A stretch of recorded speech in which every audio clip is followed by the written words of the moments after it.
All right. Well, hello and welcome to Awkward Family Conversations, where we try to help millennials and Gen Zers like me figure out how to function, because that is hard. This season, in season 4, we're talking about life's transitions and milestones, basically the big things that everyone told us we would do, but nobody told us how to do. Um, so I'm here with my dad, Rhett, also. Hello. Last episode, we talked about leaving home, and my dad talked about how he's lived in a lot of places in his life. And a fun fact is that the next place is likely to be Missoula, Montana. I don't know how likely, but it's certainly under consideration. Well, that's the one you've talked about the most. It's yes. The other ones come up as an alternative. Fair. Yes, but hi, Dad. Hi, Ed. Nice to see you again. Yes, I am joined by my daughter, Addie, my younger daughter, Addie. And Addie is a very happy cat lady. She has two. You've seen them, our audio interns, as we talked about them. And I learned today that neither of them is very enthusiastic or even competent at killing bugs, which is something that Addie struggles with. She hates things like crane flies, just freak her out completely. Those are the worst. Spiders, not a fan, and she was hoping at least that the cats would take care of these things for her, but neither of the cats that she has adopted have stepped to the plate to handle those bugs, so she's had to train herself to do it. So, hello, Addie. Even the third cat is starting to fall down on the job, so. Yes, yeah, soon there'll be a blended household with 3 cats instead of just the 3 cats. Yep, that was what prevented me from adopting the cat that climbed through my window. So I was like, 4 cats is too many for 2 people. That's a lot of cats. I can't do that. That's too many cats. 1 cat might all be too female many cats too. That's a lot. Depending on the person, 1 cat might be too many. Like if the person is me. So. Yes. So let's talk about what's that? I said for me, too many cats is very particular. Yes, very much. She does love. It's really just money dependent. Yes, Addie does love her animals. So today, last week we talked about leaving home for the first time as you make your transition into adulthood. Today we're going to talk about just moving in general. Once you're already an adult and you move around, as Addie has said, I have lots of life experiences moving, and both Addie and I are thinking about where we're going to go next for a variety of reasons that may or may not come up in this episode, but certainly will come up as we go through the rest of this season and talk about all the other transitions that life presents to us. So yeah, let's kind of dive in. Ed, you've moved twice in your lifetime. Yep. Once from San Francisco, where you were born, to Walnut Creek, where you did all of your education, all of your pre-college education, and then you moved to Nashville, where you still remain today. Sure do. Do you remember anything about your first move? I don't remember the move itself. I remember going to the house in Walnut Creek.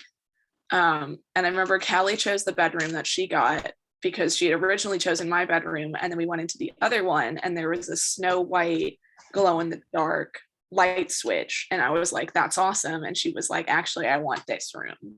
And I was like, okay, fine.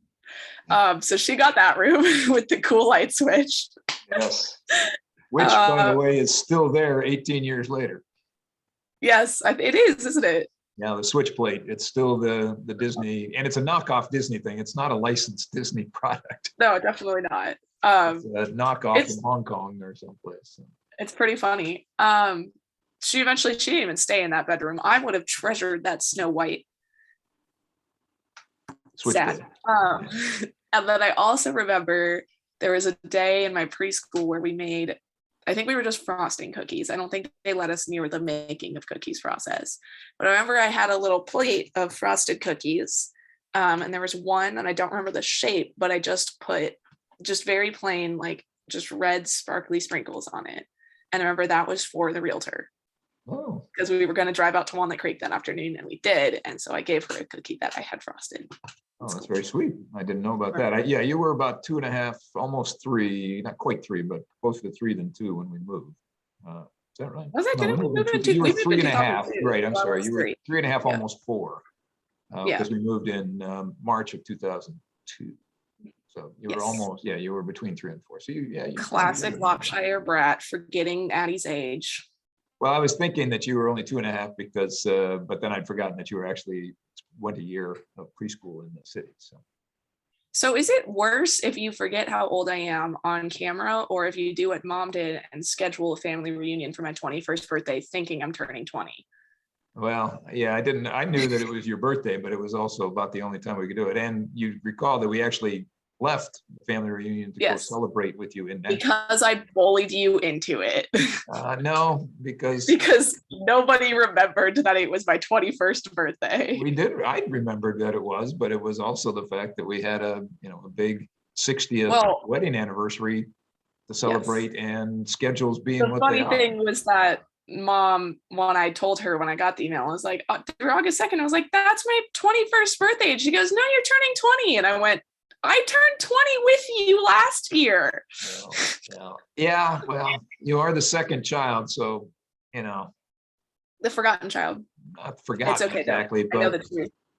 Not exactly, yeah, not forgotten, but the favorite. But no, it's what's that? I said the favorite.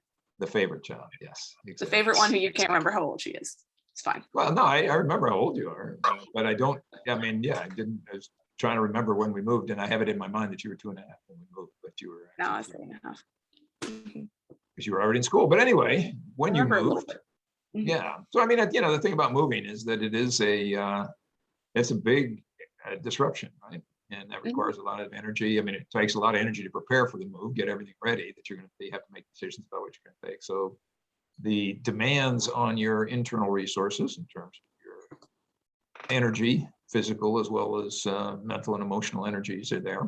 And, it starts before you actually move. Then you actually have to get your stuff and yourself to the new place, and you'd have to. Your cats. Yes, you have to get everybody there. And all your stuff, and then you have to make arrangements to make sure that your infrastructure is in place around your place to live. Your cars have to be registration, and all that has to be updated. Maybe if you're moving out of state, all that stuff. You got to clean the place you're leaving. Clean the place you're leaving. Clean the place you're moving in. It's a lot, and so it does demand a lot of focused, condensed time and energy. Growing up, I moved a lot, and. In fact, I was just updating I was bored last week before the Super Bowl, and I was, for whatever reason, ended up on my profile page and realized that I had one place I'd lived, according to Facebook, which was Walnut Creek. And so I was like, I should just update that. I should just update that. So I did, not realizing that every time I updated it, Facebook sent a notification to all of my friends that I had moved. And so I started with, I think it was Rockton, Illinois, although it's really Winnipeg. I mean, it was my grandparents lived on a farm, so they had a post office mailing address that was Winnebago, which is a town, but there was no, they lived in a farmhouse out in the country. So that was till I was about 3 months old. Then I went to Orono, Maine when my dad was in grad school. From there, we went to Marathon, Ontario. From there, we went to Chuquicmata, Chile. From there, we went to Vancouver. We went to Britannia Beach, really, but we're there for about 2 or 3 months. All my folks found a house for us to live in North Vancouver, British Columbia. From there, we spent a summer in Lander, Wyoming, and then moved to Tucson for a year, on to Denver, Golden, really, where I stayed. They left me there. Oh, we talked about last week. Good trivia. Yes. I gotta write this down right now. And from there, I went away to college, and so I was in Beloit, Wisconsin for a time. Came back to Denver, went back to Beloit, bounced between Denver and Beloit a little bit because my parents came back. My dad got hepatitis, so he was laid up for about a year. Dad stayed in Colorado, so I was coming back there, and then back to Beloit, back to Denver, back to Beloit. Then I came out to California. Lived in Berkeley for a little while, moved into the city, met your mother, moved in with her, stayed, had a couple of places we lived in the city in San Francisco, and then moved out to Walnut Creek 20 some years ago, about 18 years ago. So No, no, 20. It'll be about 20 20 years ago, It'll be 20 because years. I'm in March. 23. Yeah, 20 years in March. You are 1 month short of 20 years. Yeah, next month it'll be 20 years. So anyway, it's I can't remember things from 20 years ago. I wasn't alive. yeah. Well, that's why I asked if you remembered anything about our move. So anyway, No, I've I moved remember a a little lot. bit. I have moved a lot in my life. And, it's interesting because as a kid, a lot of that stress is taken off your plate, right? Your parents are the ones making all this thing. You're just kind of going along for the ride. But, even as a kid, you had to decide which toys you're going to keep and which ones you're not. We have the family story where Mrs. Beasley, which was a pull string talking doll that my sister had, when we moved from Chile to Vancouver, we were selling all of our stuff basically, so we didn't have to move it. And in Chile there was a lot of interest in American toys and things. And at the garage sale, somebody made an offer on Mrs. Beasley, the pull string doll. My sister swears my mother, your grandmother, grabbed it out of her arms and gave it and sold it right from her to sell her Mrs. Beasley. So anyway, we did have to do some of the cataloging to deciding what we wanted.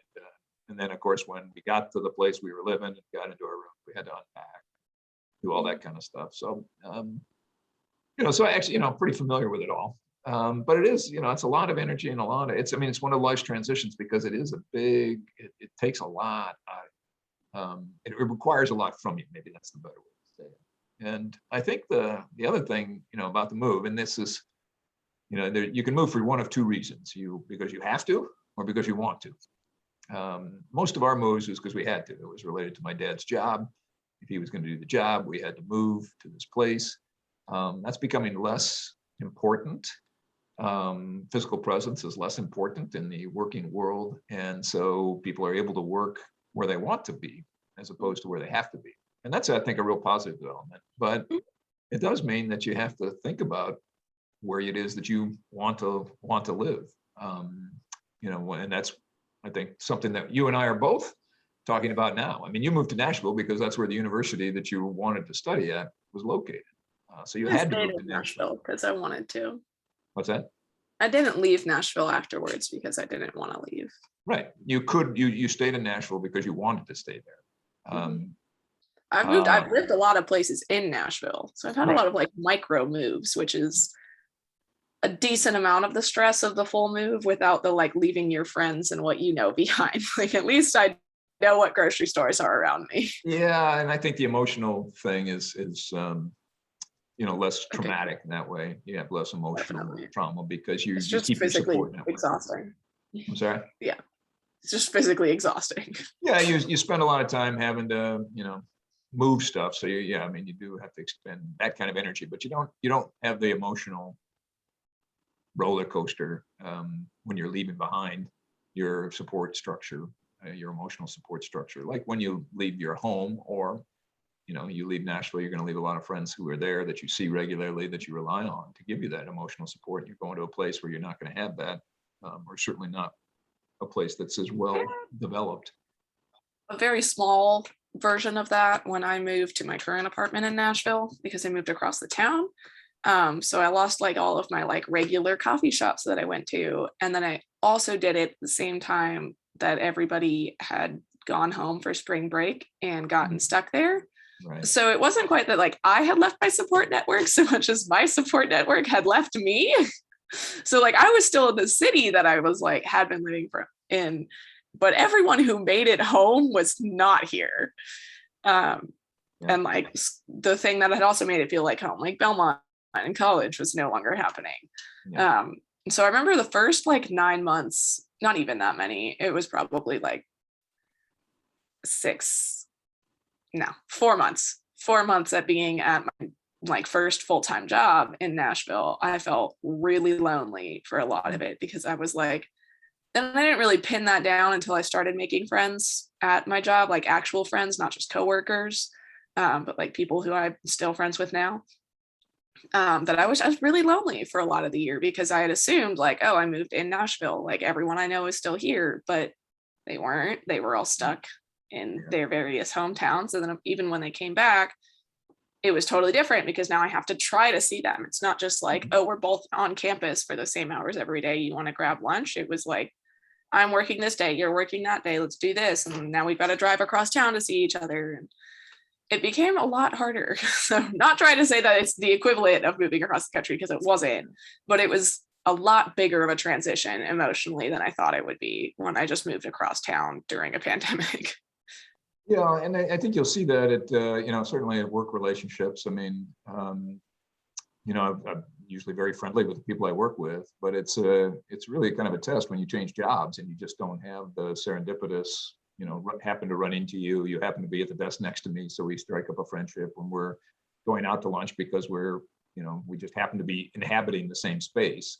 Mm-hmm. And when you leave a job and see how many people that you used to see every day and would do things with kind of fade away out of your friend network because you don't have deep emotional connections with them. You have convenient emotional connections with them. Mm-hmm. And that's what you're talking about. I think you lost the convenient connections because you'll stay friends with the people that really matter to you a lot. Well, I'm still friends with all of those people that I was like thinking of. But you don't do things with them, right? I mean, you don't do things with them as much as you did when you were not as much, no, just because it's like physically impossible to, because we're busy in different ways now. And because of that, I have different friends too.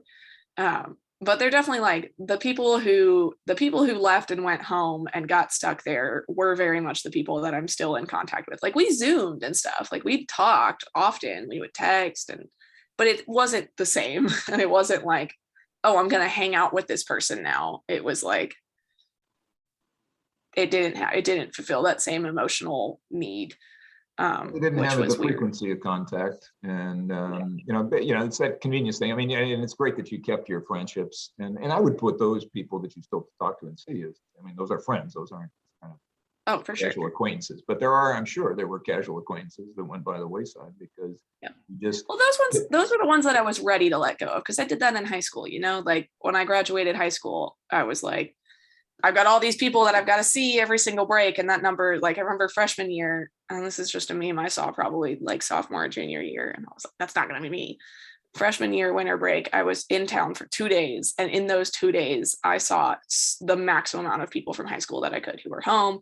I had dinner, breakfast, lunch plans constantly. And then by senior year, my winter break was, I'm going to wake up at noon and go out for brunch with my mom and then come home and watch a movie with my dad. Yeah. And it was like, that was kind of the first time I experienced that, like, oh, not every single person who matters to me at some point of my life is going to matter to me forever in the same way. Like, I still think about those people that were casual acquaintances and I hope they're doing well. I just it takes a lot of effort to maintain a friendship. And there's only a few people who are really worth it like that for me. So I have like a couple of my high school friends that I talk to regularly, and then some other ones that I see because they talk to the ones I talk to regularly when I'm home. But other than that, I don't really interact with high school people. So it wasn't like the casual acquaintance thing. I wasn't really worried when I graduated college. I was like, I know what happens with that. It's fine. Like the people I really care about. And I kind of like took stock before I graduated of like, this is the person that I want to see often. So I would make effort in college to see them often. Versus then when I graduated, it was like, it was a smoother transition, or it would have been a smoother transition had there not been a global pandemic. Right. Yeah. Well, it'll be interesting too when you leave Nashville. I mean, that's another big disruption to your friends and network. Now, I will say things like Facebook and Snap and these other platforms have made it much easier to stay in contact. I mean, FaceTime. I mean, I'm seeing friends of mine from college. I'd see him once or twice a year before, and maybe we'd have a phone call in there in a year. And now every week we're able to have a FaceTime phone call for an hour, and we're much more connected than we were because technology has enabled that. I mean, when I was in high school, when I left junior high school, I was only in Tucson for a year, but I left. I kept in contact with a couple of people for a few months. Because the only way we could really do that then was with letters. I mean, we could call each other, but there was one phone for the entire house. Yeah. And I'm not a phone guy anyway, but I wrote letters. But that's when you sit down and write a letter, that's a half hour, 45-minute commitment. It, and especially, and that's a lot to kind of sustain and keep going. So I still actually have very good friends from my high school. Dean and Dave I see regularly, but because they live in California. But Facebook has now allowed me to rekindle an awful lot of those connections that I had growing up with high school friends, college friends. I have two main groups of friends in college, but there's a whole bunch of sort of ancillary people that I know as well. These social media platforms have enabled me and others to stay in touch when we wouldn't have been able to do that in years past. And so that's definitely one of my favorite parts about social media. There's a lot of people from college who I didn't necessarily hang out with often, but like we still like talk via Instagram frequently. Yeah, it's a connection, right? It's a way to stay in touch and a way to let people know what's going on with you and a way to understand what's going on with them. And so those social media platforms actually made moving much more tolerable from an emotional support thing. Still, moving is a big deal, but it's not quite as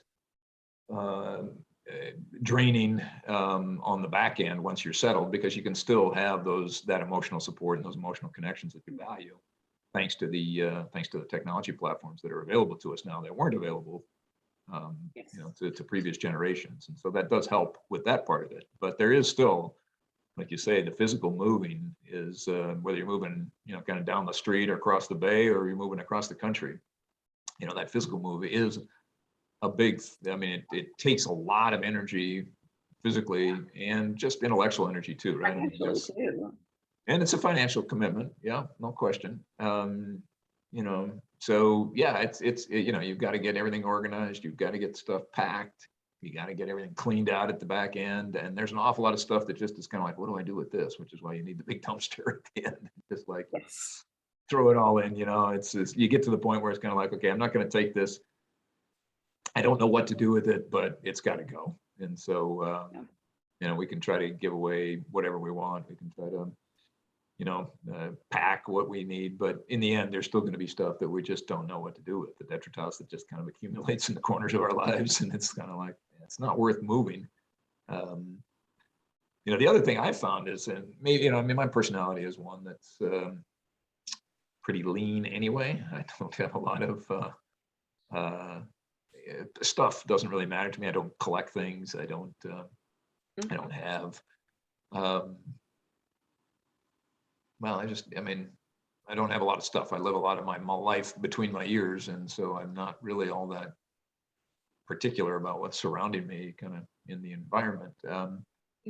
And I think a lot of that has come about because of the moves. When I moved about every 3 years when I was growing up, and you get pretty good at not accumulating stuff. If you just kind of pack it up and move or go through it every 3 years, I had the habit of assessing what it is that I had with me every 3 years. And it's you wouldn't know it looking at our house, but I'm actually pretty lean. I don't have a lot of stuff. I learned how easy it is to acquire stuff probably when I moved to my current apartment, because every year before that, the 2 years before I was on campus, so a new dorm, which meant I had a bed, I had a wardrobe, like everything provided, and I just had stuff to fill it with. So I moved pretty light. Like that was like a 2 trips in my Honda Civic kind of thing. And then when I moved into a condo for the summer, I acquired a desk, but they had a bed and sheets and stuff. So I never really unpacked there. And then once I moved into the place that I ended up staying for the next 2 years for the rest of college, and I was moving out of that, I was like, oh my gosh, what? Like I've settled in so much and it's just been 2 years. So. We tend to, and of course, it's not like we live out in the prairie and there's no general store to go to, right? We can call Amazon or go on Amazon and have whatever we need delivered to our house. And so it's very easy to accumulate things if we're not conscious and intentional about it. And fortunately, that's a big thing in environmental activism is not over consuming. Right, so that is definitely helpful. That keeps my stuff down, but it's not even necessarily like that I have a lot of stuff, because I don't actually have that much stuff. It's just like the stuff I do have matters to me a lot.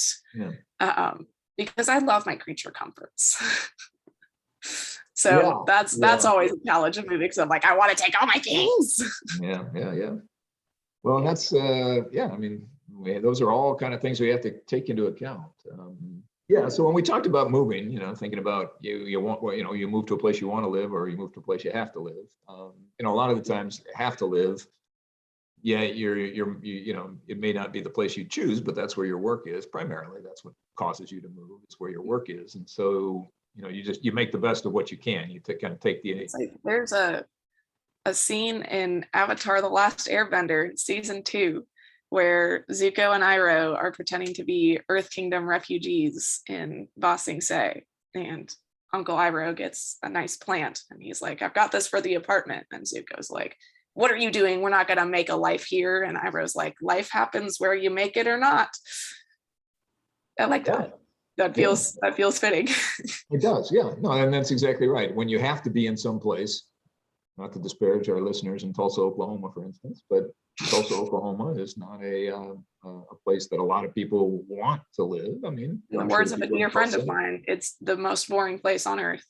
Well, I bring that up because I had a friend of mine who was a consultant, and he said the place he hated to go most was Tulsa, because it's family. A friend of mine was dating a girl who went to college in Tulsa, and he was like, "Man, I want to see my girlfriend," but yeah, well, I mean, Tulsa is a family city, family-oriented city. So if you're wanting nightlife and you want to go out and eat in bars and everything, that's not the place you're going to go. And so, it's and the people who live in Tulsa, who have chosen to live in Tulsa, are living there because it's a family-friendly city, has a good job market, and or they're Mormon. What's that? Or they're Mormon and they're there on a mission. Yeah, I mean, there's lots of reasons to do that, but but it's still one of those places that people typically don't choose. It's not the first place many people would choose to go if they were given the world to choose from. So you go to a place. And again, I don't want to disparage Tulsa. I've never been there. I'm just going off of my friend Kurt's assessment. And alternatively, Fort Wayne. Well, yes. I mean, it's a similar thing, right? I mean, a lot of these smaller cities, and especially in the Midwest, are losing population because, people are migrating to the South and to the West for weather or for culture or for whatever other reasons. But, there's still enough people that want to live there that are doing fine. But, you move oftentimes because you have to. But when when you do have to move, you're right. You make the life as good as you can get. Beloit, Wisconsin isn't a place a lot of people choose to go either. And place is too dang cold. Well, it can be. I mean, that's part of the weather is certainly part of the issue. It's not a great weather city for sure. Eric has instituted a ban across all of the Midwest for wherever we move. He's just like, no, I'm not doing that again. Doing what? The weather? The winter. Yeah. He's like, I'm not living somewhere where the air hurts my face. Not living somewhere where the air hurts. No. Well, yeah, you might want to look at Denver. I mean, it has its moments, but typically it's Denver, not regular is the thing. Eric doesn't want December to April snow on the ground, and there is no break. Yeah. No, Denver has the nice sun, so it goes. Yes. The snow goes, but you'll get your below zero temps, but they don't typically last long. I want a little chill, because then you can sit in your house and be all warm toasty. And if you have to leave, it's like, oh, this is terrible. But then you go back in your house and like warm toasty, but then like the next day isn't that bad. Yeah. It's not just months of that. Yeah, I remember Scott Plummer sending me a letter when I was in college. He was in Boulder. It was January 16th or something, and he was playing Frisbee on the quad in shorts because it was 71 degrees. Wow. That's also not the norm, but it can happen. I've heard, I was talking to one of Eric's friends. We were complaining about Nashville weather being fickle. And he was like, Colorado, the worst. It's like, never again. You got the mountains in Colorado, and that wreaks havoc with weather for sure. Nashville also has a weird thing with elevation. We happen to be like in the pit of like a valley or something. So just like kind of all the bull crap converges on us. Yeah, I mean, I mean, everybody says about their weather, if you don't like it, just wait 20 minutes. But in some places, it definitely is. I mean, in Denver in the summertime, I lived in the foothills over in Golden, and you just look across Denver, and up one day up in North Denver, you'd see these black, columns, which were hail or rain. And they'd last for an hour in the summer afternoons. And the next day it would be down in South Glen and out in Aurora. I mean, every day somebody was getting hailed on or rained on in the summer for a very brief period of time. But the rest of the place was fine. It was sunny and bright. And Denver's, I mean, the mountains do sort of screw with the weather pattern for sure. But that's one of the things. Weird weather. I can handle that. I just don't want bugs with it this time. Well, I see, and that's where Denver and the other mountain where you don't have humidity, you typically don't have a lot of bugs. And that's where I think the West has it over the South, is that typically the West is less humid. I will say sometimes humidity is wonderful, and one of those times is like early summer or late summer, or like late spring, late summer. When it's like 80 and humid all day, means that when the sun goes down, it's still 80 and humid, which is very wonderful, because I've absolutely been in Walnut Creek before and it's a hot day. So I'm in like a little tube top and shorts, and then I'm like spontaneously decide to go see a movie like 4, and I come out of the movie and it's freezing. I'm now miserable. And it's like, I can't pack a change of clothes wherever I go. But it does mean that I do still put on jackets when I'm leaving my house on summer nights. And then I'm like, just because it's dark doesn't mean it's cold. So in West it does, because you're right. I mean, if you're in Arizona, if you're in New Mexico, Colorado, California, Nevada, without any humidity to keep the heat in the air, it goes away. When the heat source goes away, so does the heat. The other intern. There's Claire. We've had both of the interns today. Yes, look at that. So as we think about, so you move because you have to and you make the best of it, or you can choose to move where you want to move. And that's kind of where you and I are thinking, is that where do we want to live? And, a lot of considerations. Where weed is legal. What's that? Said somewhere where weed is legal for me. That's not very important to me because I don't use weed, but nevertheless, so I mean, when you think about, so you're talking about moving to Colorado. What are the reasons for that? What's appealing about Colorado? Why do you choose that as opposed to moving somewhere else? So a couple, specifically Denver. I've never been there, but from what I've heard, it's got a very like Nashville type of vibe of like younger people, lots to do, but also just like got some weird stuff. I like weird and like a little strange. Denver also, psilocybin is also legal. I like me some psilocybin. So what is psilocybin? I've never heard that. That is shrooms. Oh. So that's a perk. You're basing your move basically on consciousness altering substances. No, it's also just like it's a very, very left place, specifically in Denver, not even necessarily like liberal, but I like lefties. I'm not sure that's entirely true, but okay.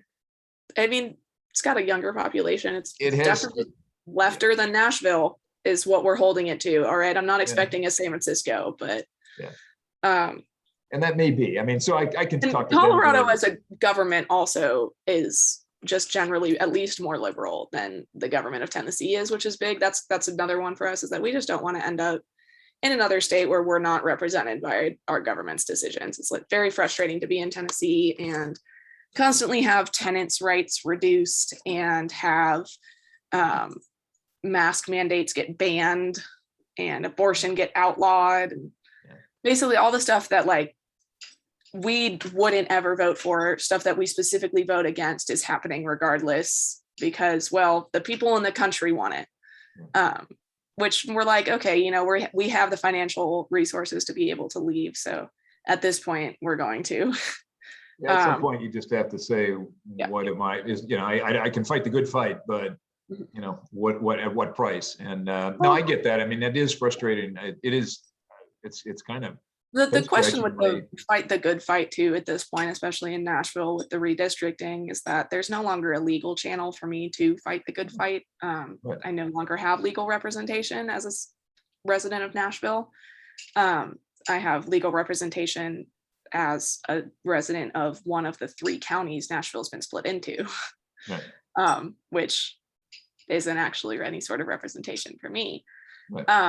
So that's a big one, is moving somewhere, which is why Portland and Seattle were also on our list, is we want to move somewhere more blue. Yeah. Denver at the moment is really in the lead because we both like the snow and it's pretty.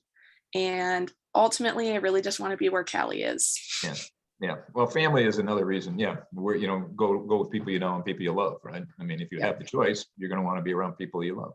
I was like, yeah, like all things being equal, if Callie was going to stay in Concord, we don't want to move to like a suburb of San Francisco because we just can't afford that with what we want with our lives.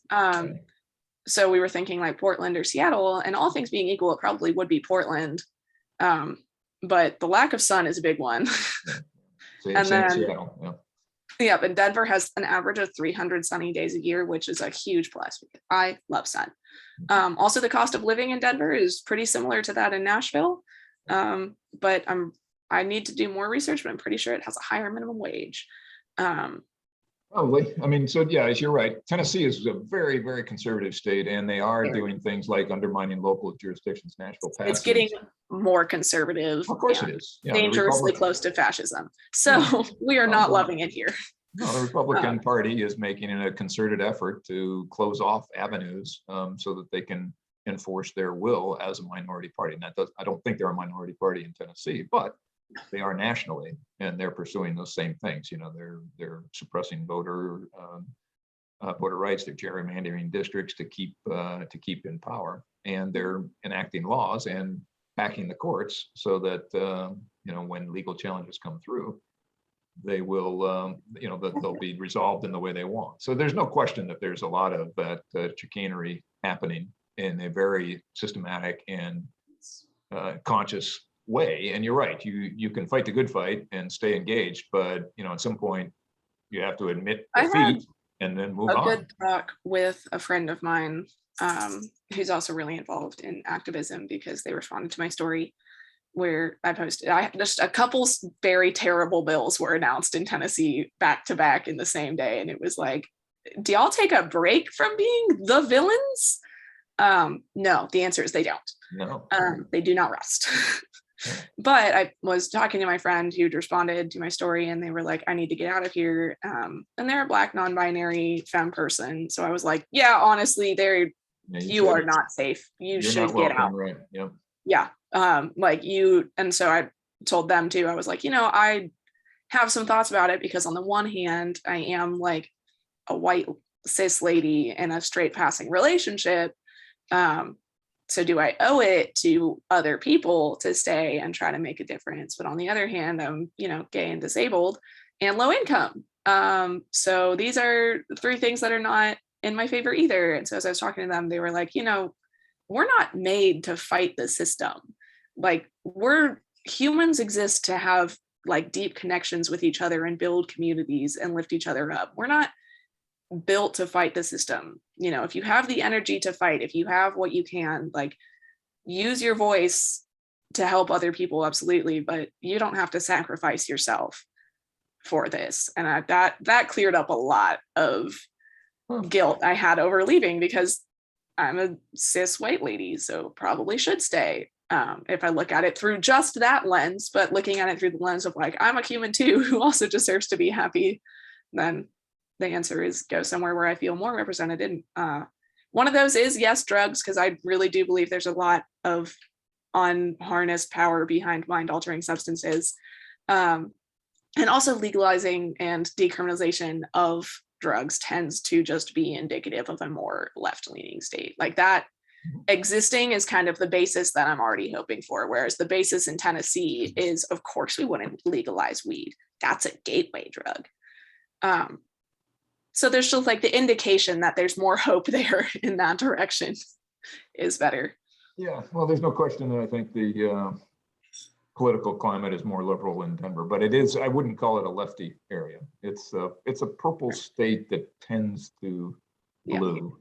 Yeah. It's a bluer state than it is a redder state, but it's not a it's not a liberal mecca, I don't believe. No. On the other hand, a lot of the West, and this is true, and I think we've talked about it, is it's libertarian conservative as opposed to race-based or gender It's a exclusion. kind of conservative that comes less out of Christianity and more out of what I would identify as an almost selfish individualism. I would say But it independent. doesn't come out of a place of them acting like the people who are conservatives out there being like, I'm better than you and know better than you, and therefore you should listen to me. It tends to come out of more of a place of, you don't know what's best for me, so I'm going to make my own decisions. Well, yeah, a little more reactionary than it is fashy. Well, I would say remember the West began really when people went out there. They didn't have an infrastructure in place, and so they were used to being independent. They were used to not having constraints because that was the thing. And you're right.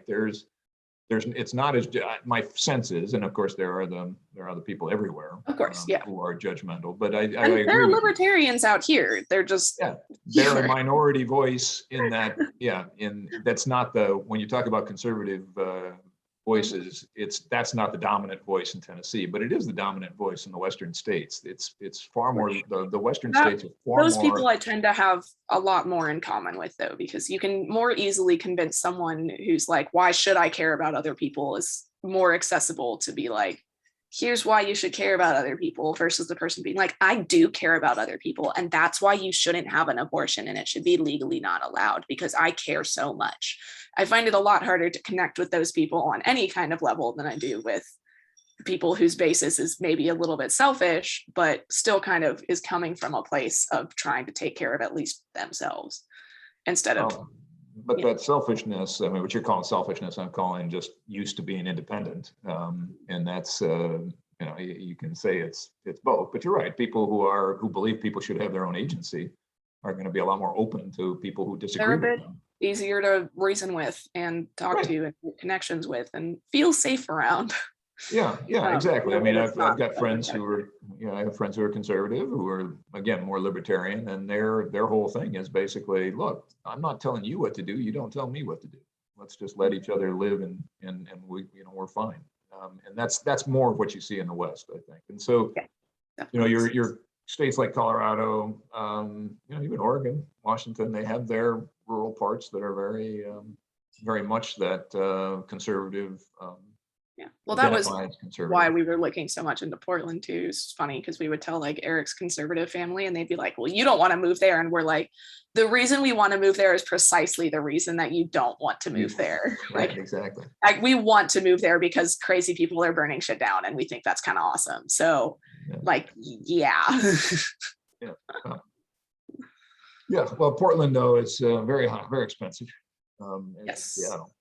Well, Portland, it's still better than San Francisco by a significant amount. It's closer. It's a lot closer to Nashville than San Francisco, because what we're measuring up against, if the cost of living was totally different, Eric and I have agreed that like San Francisco, no question, that is where we would be. It'd be close to my family.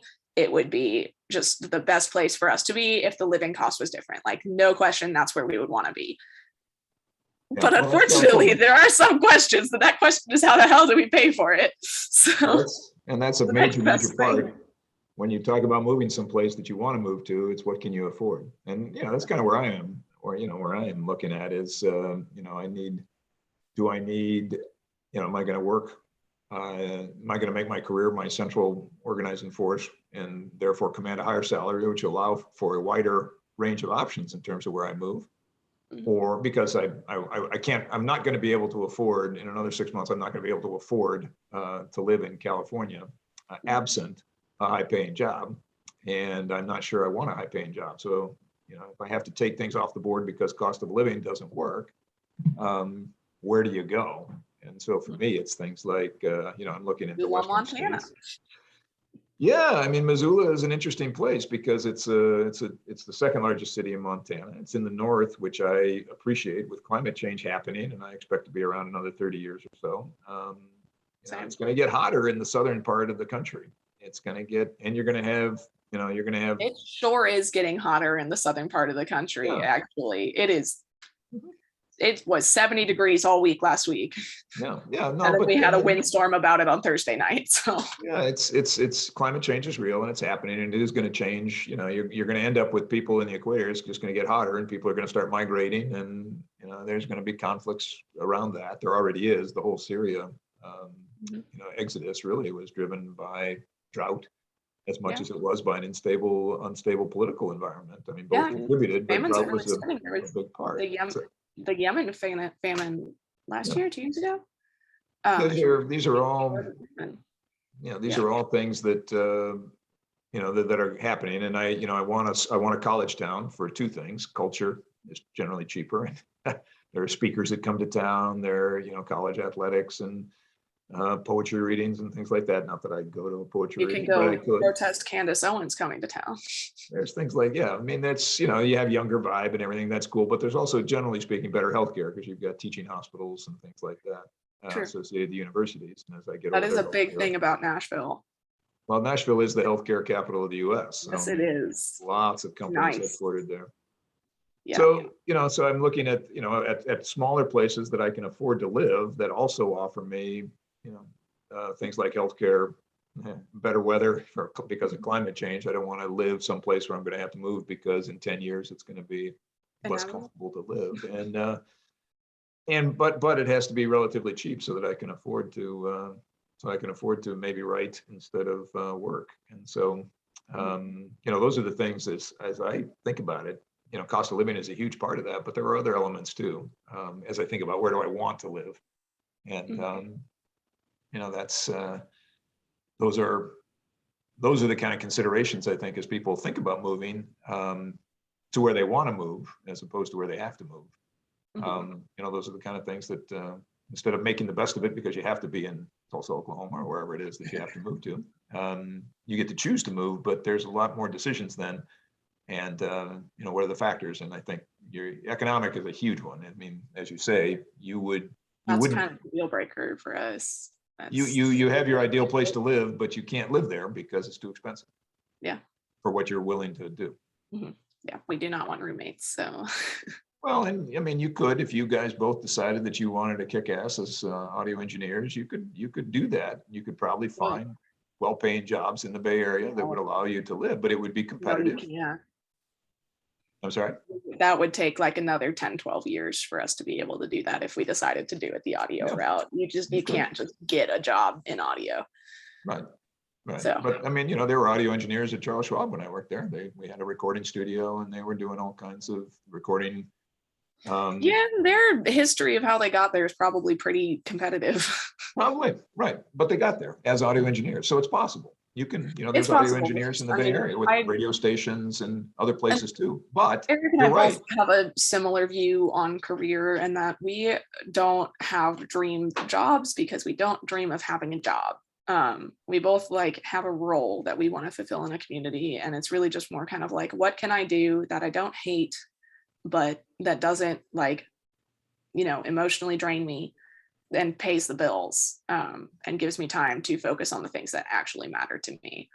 Because I've tried to find meaning in work and all that's ended me with is burnout. So I've been much happier to find meaning in other things around my life and use work as a necessary tool. Evil. Well, you're looking at it as a necessary evil, which is one way to do it, but work is a big part of people's lives, and if you can integrate that into the way you think about it. So I mean, the way you're doing it is possible, but I would also so the way that we ultimately you've only been out of college a couple of years, so we're working for like some way to, our goal, we have a goal to make money. Like we have a thing that we want to do and that we are trying to do with our lives that does involve sustaining ourselves, but it's not like that's going to be after many more years of saving up and working in the world. And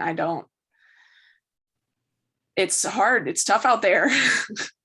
It is. And I've found that currently my current situation where I'm not emotionally invested in my work at all, but I'm also not emotionally drained or detached from my work at all is the best place for me to be, because that leaves me with the energy for stuff like seeing my friends and creating art off the clock. Whereas when I was doing something that I really, really cared about, it just burned me out, and I could only come home and watch funny TV, and I didn't see anybody for a year and a half, not only because of COVID. That was a very handy excuse. But I've found for me the balance is definitely less heavy on the career and more heavy on things that bring me joy, which is not working. But the thing is, if you could find a job that brought you joy, it would be, you'd integrate that into your life, and you'd have a richer, more robust life. And I get I'm that. I sure mean, most people don't do that. Most people do what you do. They I'm pay the sure bills it's with a just kind job. of like those kinds of jobs, like it's not just the job, it's also like I've realized what's so much more important is like the workplace. Like I'd also need a manager who's not a manager, and I need it for it to not be a hierarchy because I don't do well with authority, as it turns out. Let me rephrase this. I don't do well with pointless authority. You have positional So authority, and then you have earned authority, right? I mean, the yes, experts that show you why you need to do something, and have the experience to be able to say this works whereas best. and then you've got the Versus, people who are like, actually, I'm not going to give you a raise because I'm not going to give you a raise, even though I don't do and I can't do your job. yeah, well, I mean, those are people So who have that been granted is power. what is the dominating culture of working at the I moment. disagree. Well, I disagree. It's been your experience so far, but again, your experience, and I don't mean to be Often that, mean, and but all of your my friends' experiences. experiences and all of the jobs that are available to me are that. So that's not great. But I mean, the reason why I've kind of let the dream job be a goal more for the future and something that I want to make is because I am giving up essentially waiting for someone else to already have formed my dream layout of a workplace. And I'm just going to make it happen myself because I know what I would like to see a workplace look like. So if I can make that work, then that would bring me more joy. Yeah, well, that's right. Work in. Right. And so it's what are you willing to sacrifice in the transition to get there? You can get there So faster. it's not that I'm just like, it's not that I'm going. going for a 60-year career in something that I don't care about. It's that I'm going for a 10 or 15-year career in times of making money before Eric and I can buy land and have a little wheat farm. So but you have to build the money, and you can get there faster if you're willing to sacrifice more of your ideal workplace for the money to come in. And those are decisions you all have to make. That's also, I don't have access to high paying jobs at the moment. So we're just gonna. I disagree. I think you're not willing to do the things, and I'm not saying that in a bad way. This is a choice that you have to make, a personal decision, but you're not willing to do the things to get a high paying job. I don't know if I would say willing so much as just capable. Like my body doesn't allow me to do an amount of hard work. So the jobs that are available to me that I have expertise in do not pay well. The jobs that I can get at this moment that people are willing to offer me don't pay well. And sure, I could probably take a couple years off of my life and be in the hospital every other weekend and make more money, but that's not worth it. Exactly. Well, you just underscored my point. I mean, well, I wouldn't call that willing though. That's I'm taking issue with your use of the word willing, because it's not like I'm just like, oh, I could make more money, but I don't wanna. It's like you're not willing to do sell just what it would take. all of my health for what money to pay my hospital bills. Like I wouldn't make more money doing it because of the consequences that would come for it would just suck that out. So it wouldn't really matter regardless. So basically the situation I'm at right now is kind of the best one for me to be at. Well, you're in the position to make that decision, and I wouldn't have it any other way. Yay. Being an adult is so much fun. Well, yeah, it's about choice and responsibility and accountability and intention and finding your way. And you're right. There's a lot of, I mean, these decisions have repercussions, and you've got to, and you're the only one who can make them. So you've got to make the best decision for you. And that's if you feel like you're there, then you're doing what you got to do. Yeah, at the moment, yeah, it's kind of, yeah. The thing that sucks is just like it's like the best decision for me and good decisions are like not even on the same scale right now. Well, but they are. The best decision for you is a good decision. It's it's what's, and you have to decide what's important to you, and you've prioritized your health, which is always a good thing to do. And you're making it work. You're making it work elsewhere. Yeah. And that's work is relative, but yes, the idea, getting back to moving, part of moving to Denver is taking the next step on that plan to have our little weed farm. if we have a whole idea, it's going to be cute. There's going to be like an herbalism component to it. And then we're hopefully, as time permits, get like cabins and house people who have been in jail for weed related crimes.